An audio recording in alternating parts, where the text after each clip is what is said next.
So we come now to a different kind of belief. Colette Baron-Reid was first introduced to me by Suzanne Boyd, who's my colleague and is the editor-in-chief of our new magazine, Zoomer Magazine. And those of you who know Suzanne know that she is a tough-minded journalist, an inquisitive person with a very keen nose for the scandalous and for the scam. So that she thought highly of Colette kind of enhanced Colette's credibility for me.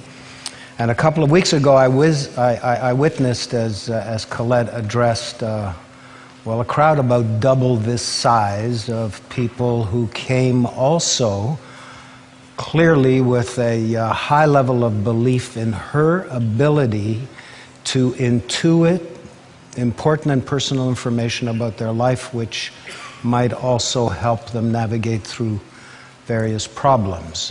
She also seemed to function as a medium between the living and the dead. All in all, it was quite unusual and quite impressive. This is Colette Baron-Reid. Thank you. And now for something incredibly different. You know, I was sitting there and I was getting really, really nervous because I don't share the same beliefs as everyone up here, but I share, so when I say that, I'm going to say I share the same fundamental belief in a higher power, and I believe in the fact that every single human being has a purpose on this planet.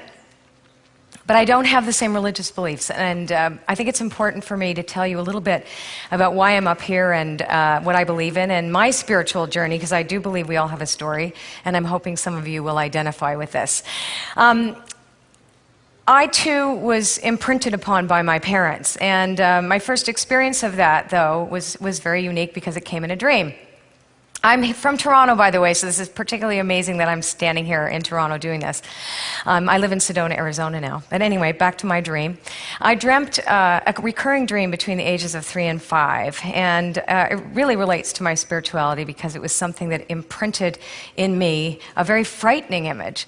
And I dreamt of a very, very skeletal-looking man being shoved into an oven. Fire everywhere. And then I saw the same man in the same dream sitting at a table with gold and teeth, and I was 3 and I had lost some teeth at that time, so I knew what they looked like. And there was all these little gold things, and there was a table, and then I saw similar men, and then I smelled something horrible, and I would wake up from that dream and I would call to my mother, and normally when I had a nightmare, my mom would pick me up and hold me and take me to bed with her, and she didn't in this particular dream when I would describe it to her. Now, fast forward a little bit. I was raised here in Toronto in an Anglican church, and I loved church. Oh my God, I would go and see, and you know, the big light around the saints and the stained glass windows. I thought it was so great, and I loved singing, so I got to be in the choir. And I just thought the whole talk of God and invisible people and some guy upstairs that was going to give me presents and things if I was good was really a really great story. And I loved to go. I loved it. I just loved the whole thing. So then I kept having those dreams. Now, 20 years later, I found out that I was actually Jewish. And the dreams were my grandfather, who was killed in a concentration camp in Dachau. And so my mom told me how she had been afraid. And so we were raised Christians because it was dangerous to be Jews.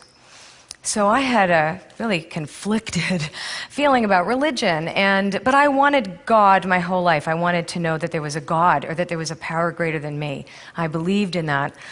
And I also had another experience when I was a little kid, again, around religion. So I wanted to bring up religion for me and my personal story because religion and spirituality have nothing to do with each other for me, even though I'm a highly spiritual person. And I believe that all human beings are spiritual regardless of their beliefs or their ideologies, and that we are all unified in our spirituality. And that's my belief. But it took a long time to get there because what I was taught was that beliefs can actually kill you and that you could be destroyed by them. I went to a Catholic school. I went to Havergal College, by the way. I don't know if anybody here is from Toronto. Private girls' school. Look how I turned out, talking to dead people for a living, huh? I went to law school, too. Oh, my God. I mean, my poor parents. They thought I was crazy. Now I make a living being crazy. So the whole point about the spirituality piece when I was a kid, too. I went to Loretta Abbey, and I was the vice president of the class, and I went to, the little president got sick, and so it was the job of the vice president of the class to lead the prayers. And I loved prayers. Same thing. I love talking to God. Hey, how are you? This is great. I love it. Thanks. Hey. So I went up to the front of the room, and I memorized all the prayers, and the nuns grabbed me physically and dragged me to sit down and said, "You can't lead the prayers. You're not Catholic." So I'm like, don't we share the same Jesus? Hello. Right?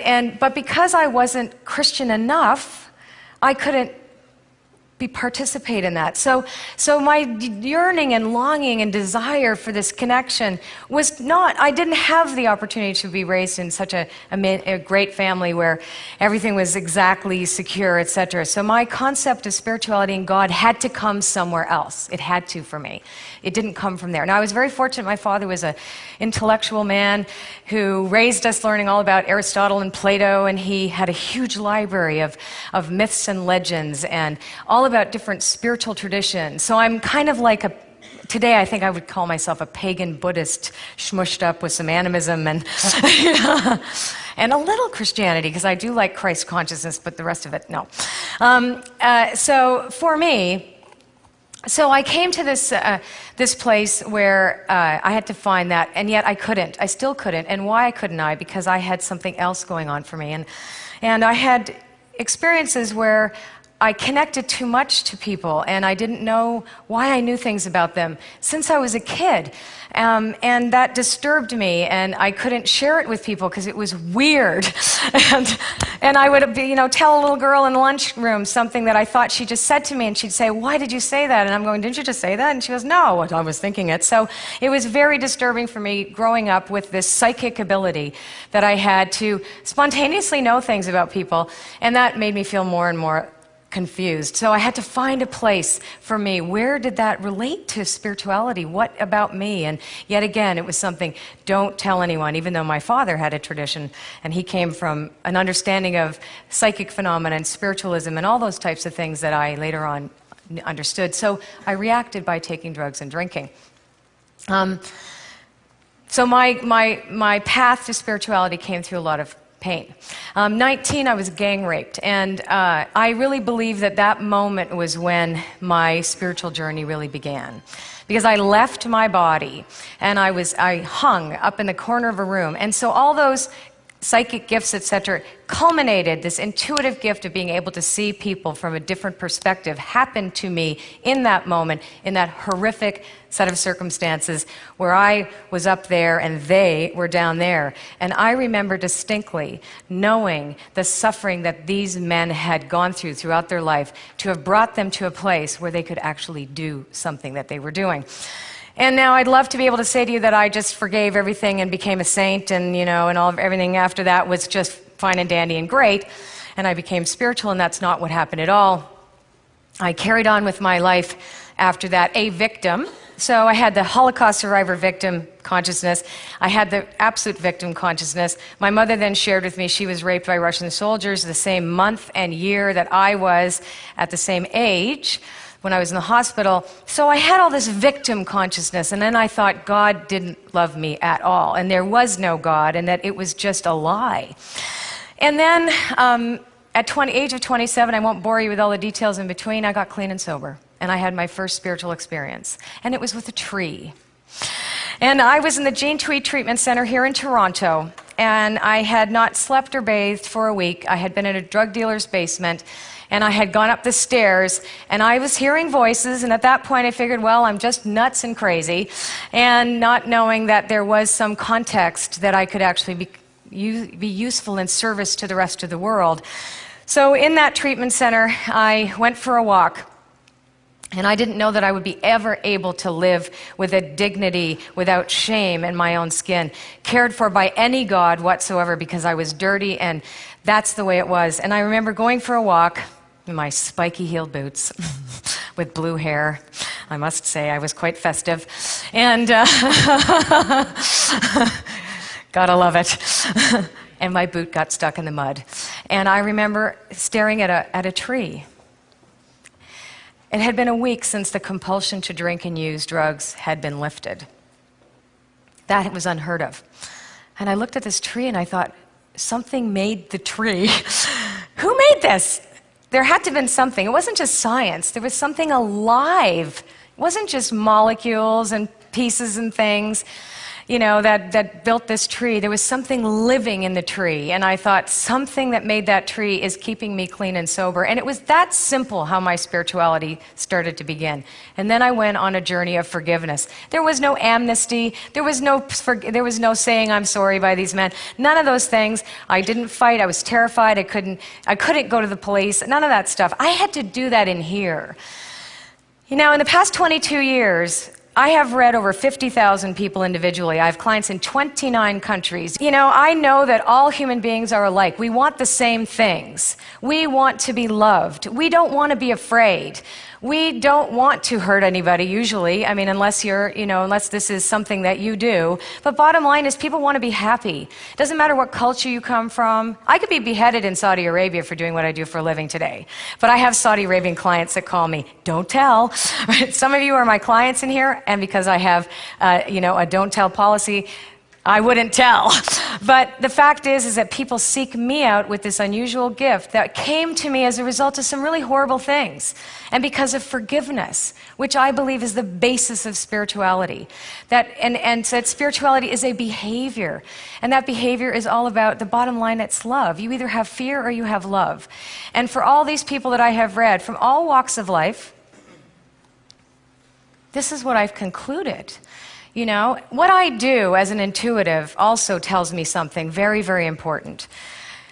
In recovery and sobriety, my first 2 years, by the way, I didn't have anything to do with any of this mystical nonsense. And I really just threw myself into really trying to become the person that I believed that I could be. Dignity restored. I wanted to be a recording artist. I wanted to be a singer. So I pursued one thing I just pursued that.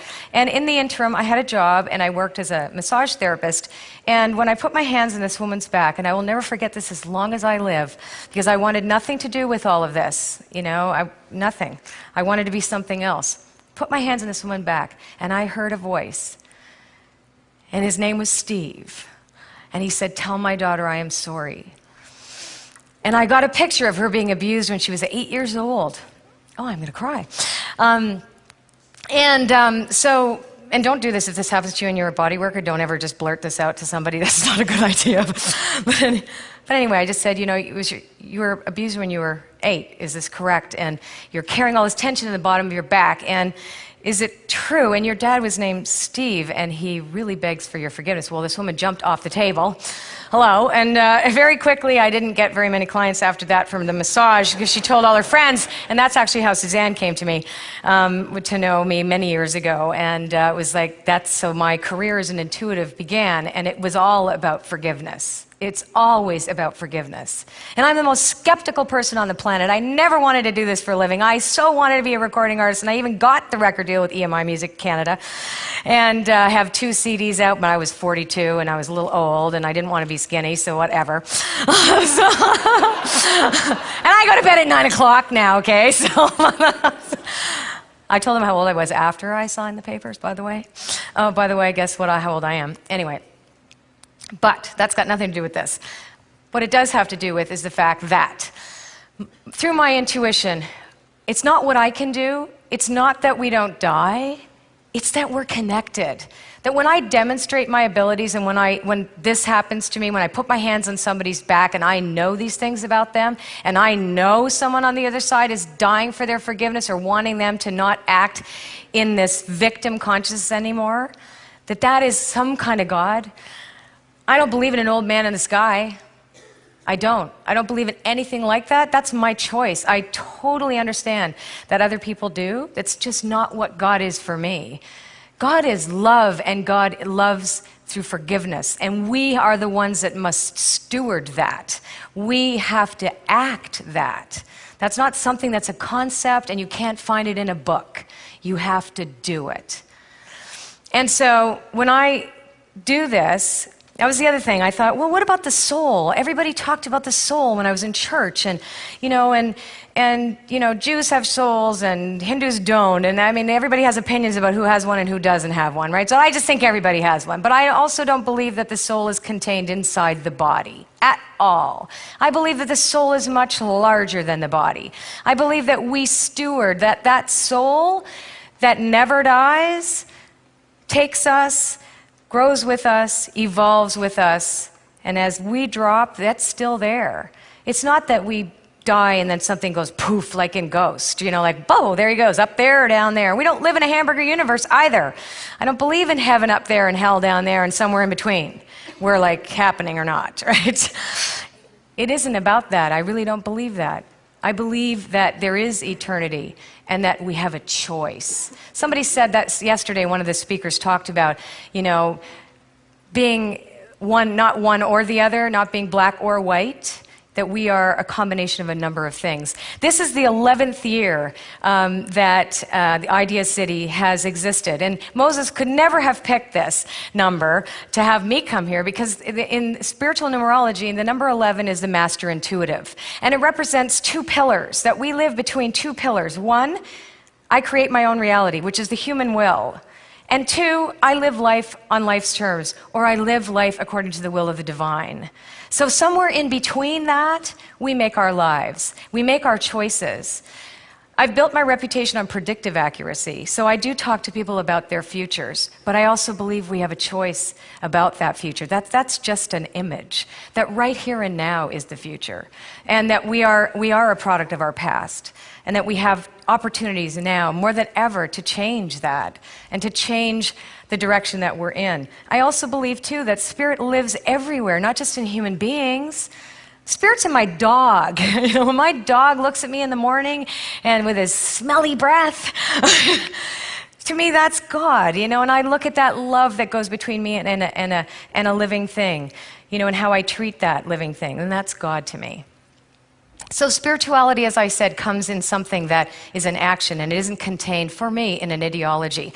One of the things that I have found, too, about 6 years ago, I started touring as a medium, and I was very skeptical about this. I knew I could pick up information about it, and I thought, okay, yes, I delivered a message that somebody had want forgiveness, but I still wanted more proof. And so I started smelling people, and I started hearing voices, and then when I could deliver the message to the person in front of me in the audience, it was something that was so profound between me and them that made me feel that much more in my truth about this, that there was life after death. But you know what? Even in that, we still have to live in the now. And so when people come to me and I talk to them and I use my intuition and we live between those two pillars of that number 11, we talk about right action. What is right action today? What is ethical right action? What is morality? How do we treat each other? When is it inclusive? When is spirituality inclusive? It can't be exclusive. It can't. And forgiveness, personally, I don't think. Amnesty, for me, if we don't get amnesty, we're the ones responsible. The victims are responsible. I feel that the more I stayed a victim, the more I victimized myself. And so for me, when I work with people and in my own life, I am living proof that miracles can and do happen. And some weird things, too. Anyway, I think I just want to say thank you to Moses. This is a really unusual opportunity for me. I know that we are here together, all of us in this room, for various reasons, but I know for one thing, it doesn't matter what you believe. I don't care what you believe. I don't care what you care about me, but I know that we all have a soul, we all have a spirit. The world has a spirit, and it's our responsibility to steward that, and that we all have a purpose. And that's it. Thank you.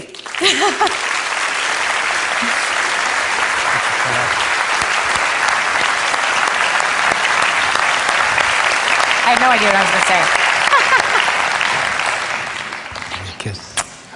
Of course, my pal Leonard says, it doesn't matter who or what you worship, as long as you get down on your knees. One more. Been there. One more. Okay, this is great. Thank you. All right, thanks.